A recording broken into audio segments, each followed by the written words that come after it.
नमस्कार जी, कैसे हैं आप सब। स्वागत है आपका मेरे नए ब्लॉग में। उम्मीद करती हूँ आप सब एकदम अच्छे होंगे।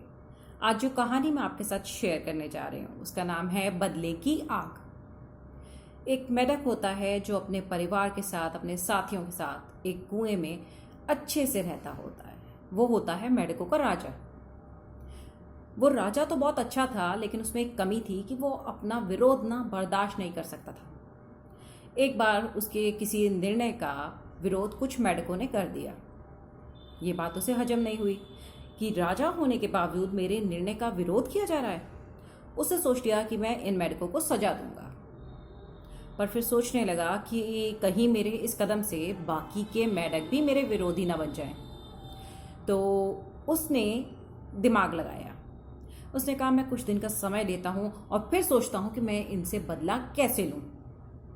एक दिन रात में वो कुएं से निकलकर पास में ही एक सांप का बिल था, वहां चला गया और वहां जाके सांप को आवाज लगाने लगा। मेढक की आवाज सुनकर सांप हैरान हो गया कि मेढक मुझे बुला रहा है। वो बाहर निकला और बोला, कौन हो तुम जानते नहीं कि मैं तुम्हें खा सकता हूं। उसने कहा, सरप्राज, मैं जानता हूं आप और मैं स्वाभाविक शत्रु हैं, लेकिन मैं आपकी शरण में आया हूं, मेरी मदद करिए। उसने कहा, मैं तुम्हारी मदद क्यों करूंगा। तो मेढक कहता है कि शास्त्रों में लिखा है कि सर्वनाश के समय या शत्रु के आक्रमण के समय शत्रु के शरण में आ जाना कोई बुराई नहीं है इसमें। तो कहता है, ठीक है, तुम क्या मदद चाहते हो। तो मेढक कहता है कि मैं चाहता हूं कि मेरे कुछ विरोधी हैं जिनको आप मारकर खा जाएं। सांप बूढ़ा हो चुका था। सांप ने सोचा कि अगर इस मेढक के कहना मानकर मैं इसके विरोधियों को मार दूं तो मेरे लिए तो अच्छा है, मेरा तो बैठे बैठे पेट भरता रहेगा। वो तैयार हो गया। पर मेढक बोला, आपको मुझे एक वचन देना होगा कि आप मेरे को या मेरे परिवार वालों को कोई नुकसान नहीं पहुंचाएंगे, और जैसे ही मेरे सारे विरोधियों से मेरा बदला पूरा हो जाएगा आप वापस अपने बिल में आ जाएंगे। सांप ने कहा, ठीक है, मैं ऐसा ही करूंगा। पर सांप ने पूछा कि मैं रहूंगा कहाँ, मैं कुएं में नहीं रह सकता, मैं तो बिल में ही मुझे आराम मिलता है। तो उसने कहा, आप हमारे मेहमान हैं, आप चिंता मत करिए, मैंने आपके लिए एक अच्छा सा बिल ढूंढ रखा है। इतना कहने की देर थी कि सरप्राज तो उसके साथ चल पड़े। अब कुएं में जाते ही पानी की सतह से थोड़ा सा ऊपर ना एक बिल था। मेढक ने कहा, सरप्राज, आप इस बिल के अंदर चले जाइए, मैं कहे मुताबिक रोज एक एक मेढक को लाऊंगा, आप उसे मारकर खा जाना। अगले दिन उसने एक सभा बुलाई। सारे मेढक आए। उसने कहा, आप सभी के लिए एक बहुत अच्छी खबर है। मैंने एक ऐसी जगह ढूंढ ली है जहां हम आराम से अपनी जिंदगी काट सकते हैं। इस छोटे से कुएं से दूर एक तालाब है जहां हम आराम से रह सकते हैं।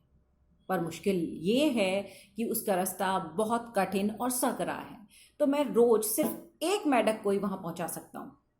सब तैयार हो गए। अब पहला दिन आया जब वो एक मेढक को लेकर गया उस बिल के रास्ते, और बिल में जाते ही सांप ने अपना काम कर दिया, उस मेढक को मारकर खा लिया। अब रोज एक मेढक जाता और गायब।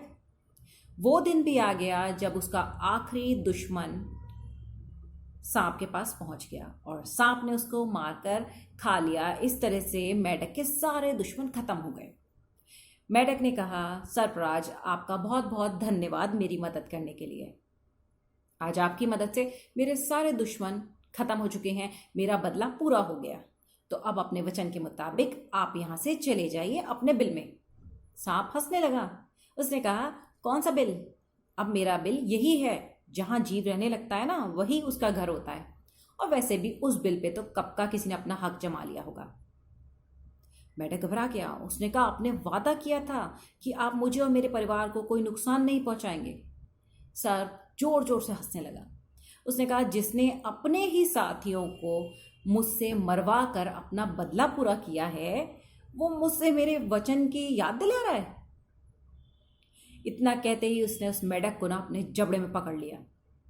मेढक तड़पने लगा।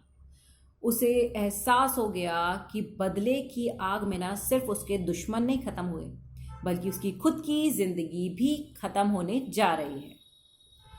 पता है, माफ कर देना ना बदला लेने से बहुत ज्यादा श्रेष्ठ होता है, क्योंकि बदले की जो आग होती है ना, ये बहुत बुरी होती है।